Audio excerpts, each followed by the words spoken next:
ہماری بڑی بدقسمتی ہے مسلمانوں کی، اور یہ شروع ہوا ہے 1989 سے، جب سلمان رشدی نے کتاب لکھی اور اس کے اندر اس نے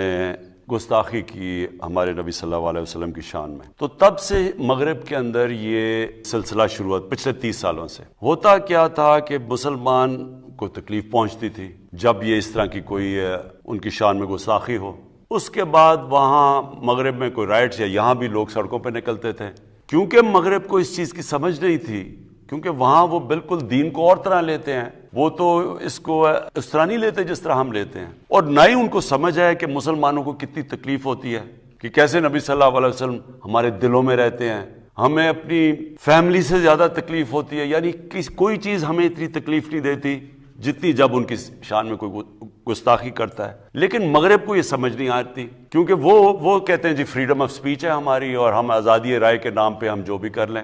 حالانکہ وہاں کئی چیزیں آزادی رائے میں نہیں آتی۔ میں جب پرائم منسٹر بنا، میں نے پہلے OIC میں اس چیز کو اٹھایا، پھر میں یونائٹڈ نیشنز کی جنرل اسمبلی میں اس کو اٹھایا، پھر پریزیڈنٹ اردوغان اور مہاتر محمد، ہم نے تینوں نے مل کے اس کے اوپر بات چیت کی، مغرب کو سمجھایا، لیکن وہاں کئی تو فتنہ جان کے کرتے ہیں، زیادہ تر لوگوں کو سمجھ نہیں ہے۔ تو جب فرانس میں ہوا، پھر صرف 2 پرائم منسٹرز نے اس کے اوپر بات کی، جو ایک پریزیڈنٹ اردوغان تھے اور دوسرے میں تھا۔ اب دیکھیں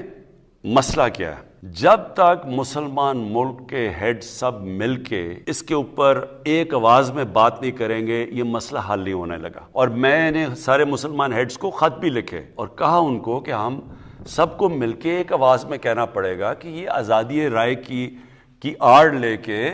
مسلمانوں کو تکلیف نہ پہنچائیں، نبی صلی اللہ علیہ وسلم کی شان میں گستاخی کر کے۔ یہ ایک جدوجہد ہے، مسلسل اس کے اوپر کام کرنا پڑے گا، اور مجھے پورا یقین ہے کہ ہم کامیاب ہو جائیں گے۔